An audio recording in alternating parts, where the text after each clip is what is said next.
शेतकऱ्यांनी पाण्यासाठी हल्लाबोल केलाय। अक्कलपाडा धरणातून डाव्या कालव्याला पाणी सोडण्याची मागणी यावेळी संतप्त शेतकऱ्यांनी केली आहे। मात्र आंदोलनाची दखल न घेतल्यामुळे शेतकरी आक्रमक झाले। आंदोलक शेतकऱ्यांनी यावेळी जिल्हाधिकारी कार्यालयावर दगडफेक केली। आंदोलनाची दखल न केल्याचा परिणाम जिल्हाधिकाऱ्यांना भोगावा लागला। जिल्हाधिकाऱ्यांनी शेतकऱ्यांच्या उद्रेकाकडे दुर्लक्ष केल्यामुळे शेतकरी आक्रमक झाले आणि जिल्हाधिकारी कार्यालयावर त्यांनी दगडफेक केली आहे। या आंदोलनाची दृश्य सध्या आपण पाहतो आहोत। अक्कलपाडा धरणातून पाणी सोडावं अशी धुळे जिल्ह्यातल्या या शेतकऱ्यांची मागणी आहे। डाव्या कालव्याला पाणी सोडण्याच्या या मागणीसाठी संतप्त शेतकऱ्यांनी आंदोलन केलं आणि यावेळी आंदोलनाची दखल घेतली गेली नाही म्हणून शेतकरी आक्रमक झाले आणि या शेतकऱ्यांनी यावेळी जिल्हाधिकारी कार्यालयावर दगडफेक केली। याविषयी आपण अधिक माहिती घेऊया। आमचे प्रतिनिधी प्रशांत परदेशी सध्या आपल्या सोबत आहेत। प्रशांत, काय पार्श्वभूमी आहे या आंदोलनाची आणि शेतकरी दगडफेक करण्यात संतप्त का झाले? अमोल, गेल्या अनेक दिवसांपासून धुळे जिल्ह्यामध्ये समाधानकारक पाऊस पडलेला नाही। दुष्काळाचं सावट या ठिकाणी आहे। अशा परिस्थितीत अक्कलपाडा धरण जे आहे ते पांझरा नदीवरती आहे आणि पांझरा नदीवरती त्या उगमावरती चांगला पाऊस झाल्यामुळे या धरणात मुबलक पाणी साठा आलेला आहे। हे पाणी दुष्काळग्रस्त असलेल्या अक्कलपाडापासून तर गोंदूर पर्यंतच्या या धुळे तालुक्यातल्या परिसरातल्या शेतकऱ्यांसाठी डाव्या कालव्यातून सोडण्यात यावं या अशी मागणी शेतकऱ्यांची होती आणि यासाठी वारंवार त्यांनी अर्ज, विनंत्या आणि आंदोलनं पण या संदर्भात झालेली होती। याआधी पण 2 आंदोलनं या शेतकऱ्यांनी केलेली होती आणि त्यावेळेस जिल्हा प्रशासनाने आणि सिंचन विभागाने तोंड दाखल तात्पुरतं आश्वासन देऊन या शेतकऱ्यांचा रोष कमी केलेला होता। मात्र दुष्काळाचं सावट गडद होत असल्यामुळे शेतकऱ्यांनी आज जिल्हाधिकारी कार्यालयात धरणे आंदोलन केलं आणि या ठिकाणी सकाळी 11 वाजेपासून हे आंदोलन सुरू होतं आणि त्याची दखल जिल्हा प्रशासनाकडनं घेतली जात नव्हती। विशेष म्हणजे या दरम्यान जिल्हाधिकारी दिलीप पांढरपट्टे हे स्वतः आंदोलनाच्या ठिकाणी गाडीमध्ये आले, मात्र त्यांनी आंदोलक शेतकऱ्यांशी बोलण्याचं सोडून त्यांनी तिथून काढता पाय घेतला आणि गाडीतूनही न उतरता दिलीप पांढरपट्टे त्या ठिकाणाहून निघून गेले। शेतकऱ्यांची शब्द देखील ते बोलले नाहीत आणि याचा संताप आल्यामुळे शेतकऱ्यांनी जिल्हाधिकारी कार्यालयात प्रवेश केला आणि संतप्त शेतकऱ्यांनी जिल्हाधिकारी कार्यालयावरती दगडफेक केली आहे। या दगडफेकीमध्ये जिल्हाधिकारी कार्यालयाचं काही प्रमाणात नुकसान झालेलं आहे आणि आता संतप्त शेतकऱ्यांचा मॉब अजूनही धुळे जिल्हाधिकारी कार्यालयात परिसरात तणावाची परिस्थिती आहे। 40 ते 50 शेतकऱ्यांना पोलिसांनी ताब्यात घेतलेलं आहे आणि या संदर्भात अजूनही पोलीस कारवाई सुरू आहे। विशेष म्हणजे शेतकऱ्यांची बाजू ऐकून घेण्याऐवजी प्रशासन ही आपली भूमिका दामटण्याचा प्रयत्न करत आहे। आपणच कसे बरोबर आहेत हे दाखवण्याचा जिल्हा प्रशासन आणि पोलीस प्रशासनाकडनं प्रयत्न सुरू आहे ही यात सर्वात दुर्दैवी बाब आहे। अमोल, प्रशांत, जी मूळ मागणी आहे की अक्कलपाडा धरणातून डाव्या कालव्याला पाणी सोडावं, तर या मागणीविषयी जिल्हा प्रशासनावर नेमके काय काय विचार आहेत? केवळ निष्क्रियता ह्याच्यामध्ये दिसते आहे की अशा प्रकारे पाणी सोडणं शक्य आहे आणि असं जर पाणी सोडलं तर या सगळ्या भागाचा पाण्याचा प्रश्न किती अंशी सुटू शकतो याविषयी तिथल्या तज्ज्ञांचं काय म्हणणं आहे? अमोल, विशेष म्हणजे हास्यास्पद आहे या धरणाच्या बाबतीत। गेल्या कित्येक 2 ते 3 दशकापासून या धरणाचं काम सुरू आहे। विशेष म्हणजे उजव्या कालव्याचं काम पूर्ण झालेलं आहे आणि डावा कालवा जो आहे याचं 70% काम पूर्ण झालेलं आहे।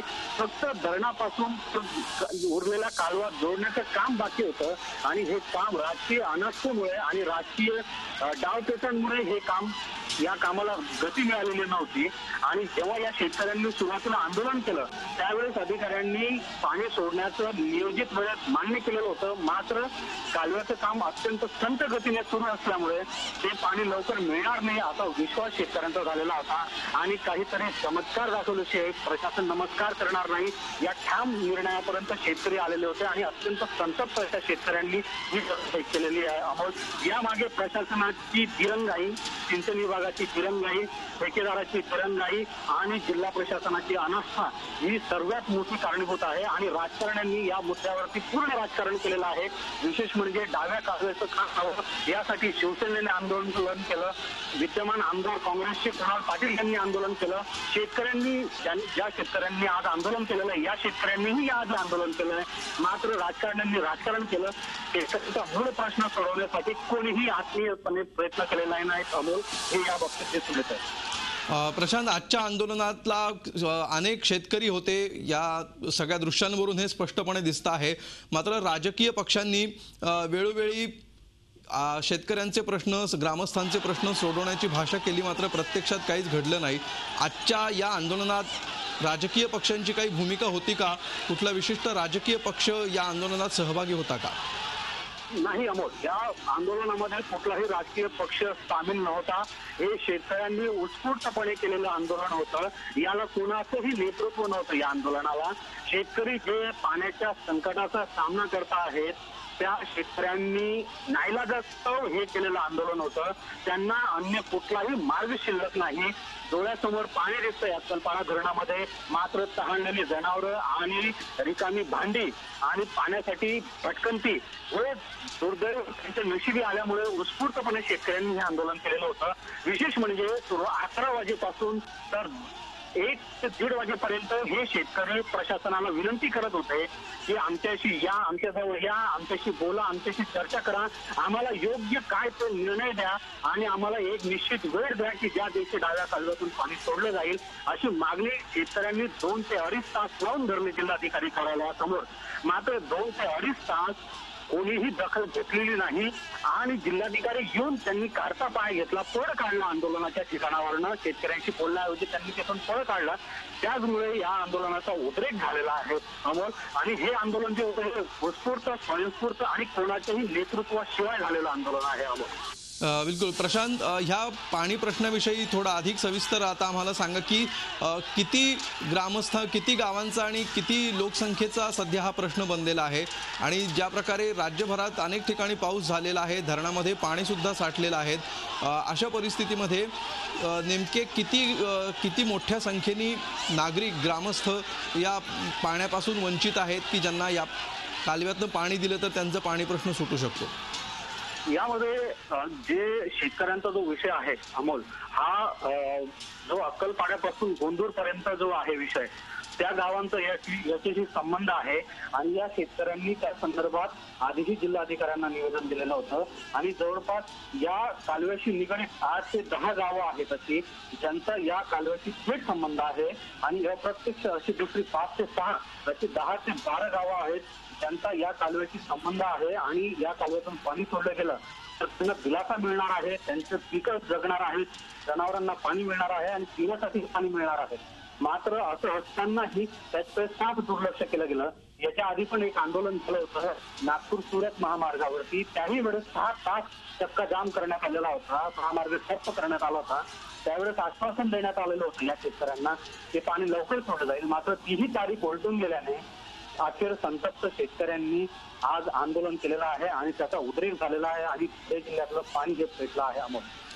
बिलकुल प्रशांत, या दृश्यांमधून आपल्याला स्पष्टपणे दिसतं आहे की कशा प्रकारे शेतकऱ्यांचा उद्रेक झाला. वारंवार निवेदनं देऊन, वारंवार विनंत्या करून सुद्धा डोळ्यासमोर दिसणारं पाणी जर आपल्याला मिळत नसेल तर संपूर्ण महाराष्ट्रातली अनेक धरणं भरलेली असताना इथे शेतीसाठी आणि गुराढोरांसाठी सुद्धा पाणी नसलेले शेतकरी ज्यावेळी आंदोलन करायला उतरतात आणि ज्यावेळी जिल्हाधिकारी त्यांना प्रतिसाद देत नाहीत त्यावेळी शेतकऱ्यांची काय अवस्था होते, कशा प्रकारे शेतकरी आक्रमक होऊ शकतात याची एक झलक धुळ्यामध्ये आज पाहायला मिळाली. धुळे जिल्हाधिकारी कार्यालयासमोरची ही दृश्य आहेत. शेतकऱ्यांनी दगडफेक केली, शेतकऱ्यांनी घोषणाबाजी केली आणि शेतकरी संतप्त झालेले आपल्याला पाहायला मिळाले. यानंतर प्रशांत, काही पुढच्या अर्ध्या 1 तासामध्ये ज्यावेळी हा सगळा प्रकार घडून गेलेला आहे, आता 1-1.5 तास 2 तास होत आलेले आहेत, यानंतर काही हालचाली होताना दिसत आहेत का? कुठले अधिकारी याविषयी काही निर्णायक गोष्टी करतील किंवा काही निर्णय प्रक्रिया सुरू होईल किंवा काही राजकीय पक्ष, तिथले सत्ताधिकारी, तिथले पालकमंत्री पुढाकार घेऊन हा प्रश्न सोडवण्यासाठी काही हालचाली करतायत, अशी काही लक्षणं सध्या दिसत आहेत का किंवा आज दिवसभरात ती दिसण्याची अपेक्षा आहे का? दुर्दैव असं आहे अमोल या घटनेमागचं की प्रशासनाने शेतकऱ्यांचा ऋण जाणून घ्यायला पाहिजे होता, त्याला सकारात्मक पद्धतीने घ्यायला पाहिजे होतं. मात्र शेतकऱ्यांच्या मागणीकडे नकारात्मक दृष्टिकोनातून पाहिलं गेलं, त्याच्यामुळे हा उद्रेक झाला. विशेष म्हणजे आता या दगडफेकीनंतर शेतकऱ्यांच्या उद्रेकानंतर तरी हे आंदोलन सकारात्मक पद्धतीने घेतलं जायला पाहिजे होतं. मात्र तसं न होऊ देता उलट पक्षी शेतकऱ्यांना ताब्यात घेण्यात आलेला आहे, त्यांना अमानुष पद्धतीने त्यांच्यावरती लाठीचार्ज करण्यात आलेला आहे. आणि विशेष म्हणजे आता अशा एक पद्धतीचा विचार किंवा एक काम केलं जात आहे की ज्या पद्धतीतून शेतकरी अधिकाधिक भविष्यात अडचणीत सापडतील. अशी माहिती आपल्याला मिळते आहे की काही पोलीस जखमी झालेले आहेत आणि त्यांना दवाखान्यात हलवण्याचा प्रयत्न चालवला गेलेला आहे. मात्र पोलिसांवरती एकही बोट किंवा हात उचलला गेलेला नाहीये. पोलिसांना साधा धक्काही या आंदोलकांनी लावलेला नाहीये. हे या आंदोलनामागचं खरं गमक आहे, खरं बाब आहे. आणि याचा गैरफायदा घेण्याची शक्यता प्रशासनाकडनं जास्त आहे. प्रशासनावर हल्ला झाला किंवा मग पोलिसांवरती हल्ला झाला असं चित्र उभं केलं जाण्याची शक्यता अधिक आहे. अजून कुठल्याही राजकारण्याने या बाबतीत भूमिका घेतली नाहीये. विशेष म्हणजे या ठिकाणी काही वेळापूर्वी अर्ध्या तासापूर्वी शिवसेनेचे जे माजी आमदार आहेत याच भागातले शरद पाटील, ते दुष्काळासंदर्भात या ठिकाणी निवेदन देऊन जिल्हा प्रशासनाला. मात्र त्यांनी या आंदोलकांना भेट देणं उचित समजलं नाही. अमोल. प्रशांत, तुम्ही आमच्याबरोबर असेच उपस्थित राहा. सध्या आपल्याबरोबर पालकमंत्री दादा भुसे सध्या आपल्याबरोबर फोन लाईनवरून आहेत. भुसे साहेब, बघताय आपण धुळे जिल्ह्यामधली ही दृश्य, कदाचित आपण झी24 तास लावला असेल तर आपल्याला स्पष्टपणे ही दृश्य दिसत असतील. अनेक दिवसांची ही मागणी आहे शेतकऱ्यांची अक्कलपाडा धरणातल्या डाव्या कालव्यातून पाणी सोडण्याची, मात्र ती मान्य न झाल्यामुळे आणि आज प्रशासनाने अत्यंत दुर्लक्ष केल्यामुळे शेतकरी आक्रमक झालेले दिसत आहेत. कसं पाहता आपण आजच्या आंदोलनाकडे? मी आपल्या सगळ्यांच्या माहितीकरता सांगू इच्छितो, अक्कलपाडा धरणाच्या डाव्या कालव्याचं काम प्रगतीत आहे. 550 मीटर कालव्याचं काम शिल्लक राहिलेलं होतं. त्याच्यापैकी साधारणतः 500 मीटरपेक्षा जास्त काम पूर्ण करण्यात आलेलं आहे. 25 ते 30 काम फक्त त्या ठिकाणी शिल्लक आहे. साधारणतः 10 ते 12 दिवसामध्ये हे सगळं काम पूर्ण होऊन त्या कालव्यातनं पाणी सोडलं जाणार आहे. आणि म्हणून मी सर्व शेतकरी बांधवांना विनंती करेन की आपण शांततेने ह्या सर्व गोष्टी घ्याव्यात. 8 ते 10 दिवसामध्ये त्या कालव्याच्या माध्यमातून पाणी सोडण्यात येईल. बिलकुल. भुसेजी, आपल्याबरोबर आमचे प्रतिनिधी प्रशांत परदेशी सध्या फोन लाईनवरून आहेत. ते आपल्याला काही विचारू शकतात. प्रशांतजी, आपण थेट विचारू शकता दादा भुसेंना. मुद्दा असा आहे की या संदर्भात शेतकऱ्यांनी गेल्या महिन्यातही आंदोलन केलेलं होतं. त्यानंतरही निवेदनं दिली गेली आणि विशेष म्हणजे शिवसेनेच्या माजी आमदारांनी सुद्धा या बाबतीत आंदोलन केलेलं होतं. तर त्याची दखल वेळेवर का घेतली गेली नाही? काम सुरू आहे, काम पूर्ण होईल, पण ते वेळेवर पूर्ण होणार नाही तर त्याचा फायदा काय? ही गोष्ट खरी आहे की मागच्या महिन्याभरापूर्वी शेतकऱ्यांनी आंदोलन केलं होतं. त्याची दखल घेऊन सरकारने त्या ठिकाणी काम सुरू केलेलं आहे. 550 मीटर पैकी 500 मीटरपेक्षा जास्त काम पूर्ण करण्यात आलेलं आहे. आणि साधारणतः एवढ्या 8 ते 10 दिवसामध्ये ते काम, म्हणजे त्याच्या आधीच काम पूर्ण होईल आणि 8 ते 10 दिवसामध्ये त्या कालव्यातनं पाणी पण सोडलं जाणार आहे. पालकमंत्री आंदोलनाची दखल 2016 रोजी कालव्यातून पाणी सोडण्यात येईल असं आश्वासन आपल्याच प्रशासनाकडनं देण्यात आलेलं होतं. त्याचं काय झालं? नाही, बरोबर आहे, परंतु आता भौतिक दृष्टिकोनात 2-4 दिवस पुढे पाठीमागं होतंय ना. आता हा गेल्या अनेक वर्षांच्या पासूनचा हा प्रश्न त्या ठिकाणी थांबलेला होता आणि आता जवळपास ते काम पूर्ण होऊन त्या ठिकाणी शेतकऱ्यांना पाणी उपलब्ध होणार आहे. प्रशासन आपल्या प्रशासन शेतकऱ्यांची आंदोलकांची योग्य दखल घेत नाही, हा पण मोठा गंभीर आरोप आपल्यावरती आहे. पालकमंत्री म्हणून आपण अधिकाऱ्यांवरती वचक ठेवण्यात कमी पडला आहात काय म्हणाल आपण? मागेही असंच आंदोलन झालं होतं, त्याच्यानंतर आजचं हे आंदोलन आहे. जिल्हाधिकारी त्या ठिकाणी येऊन जातात पण आंदोलकांशी शब्दही बोलत नाही. काय म्हणाल आपण काही कारवाई करणार आहात का यांच्यावरती? या संदर्भामध्ये मी माहिती घेतलेली आहे. मला वाटतं की जिल्हाधिकारी, अधीक्षक अभियंता पाटबंधारे विभागाचे यांची बैठक त्या ठिकाणी संपन्न झाली आणि ते खाली शेतकरी बांधवांना सांगण्यासाठी येत होते की बाबा आता एवढ्या 5 ते 7 दिवसात काम पूर्ण होईल आणि 8 ते 10 दिवसाच्या आत आपण त्या कॅनलच्या माध्यमातून पाणी सोडणार आहोत, अशा प्रकारचं सांगून ते जे काही आंदोलन करते होते त्यांचं त्या ठिकाणी निराकरण करणार होते. बिलकुल भुसे साहेब, सध्या आपल्याबरोबर धुळ्याचे जिल्हाधिकारी सुद्धा फोन लाईनवरून आहेत. तुम्ही लाईनवरच राहा, आपण त्यांना विचारूया. दिलीप पांढरपट्टे जी आज दखल घेतली नाहीत आणि तुम्ही तिथून काढता पाय घेतलात म्हणून शेतकरी आक्रमक झाले, हे तात्कालिक कारण आजच्या दगडफेकीला ठरलं असं आम्हाला माहिती मिळते आहे. आपण काय यावर स्पष्टीकरण द्याल? नाही, असं तर चुकीचं आहे. उलट मी शेतकऱ्यांच्या प्रतिनिधींशी अर्धा तास बोलत होतो. हा प्रकार होण्याआधी ते माहिती चर्चा करत होते. त्यांचं समाधान झालं. आम्ही त्यांना सांगितलं की तुमचं जे मागणं आहे की लवकर पाणी सुरू करा कालव्यामध्ये, तर कालव्याचं काम आता पूर्ण होत आहे 10 दिवसांमध्ये. आणि हे सगळं ते म्हणले की ठीक आहे, आपल्या मोर्चेकऱ्यांना आपण सांगूया. माझे प्रांताधिकारी आणि अधीक्षक अभियंता निघाले पण त्यांच्या बरोबर. दरम्यान ते लोक आतमध्ये आले आणि त्यांनी दखल घेतली. असं झालं. न भेटण्याचा प्रश्नच नाही. उलट मी त्यांना भेटलोय. अर्धा पाऊण तास चर्चा केलेली आहे त्यांच्याशी. बिलकुल पांढरपट्टेजी, पोलिसांनी अक्षरशः पाठलाग करून शेतकऱ्यांना मारहाण केली अशा प्रकारचे रिपोर्ट्स त्या ठिकाणाहून येत आहेत.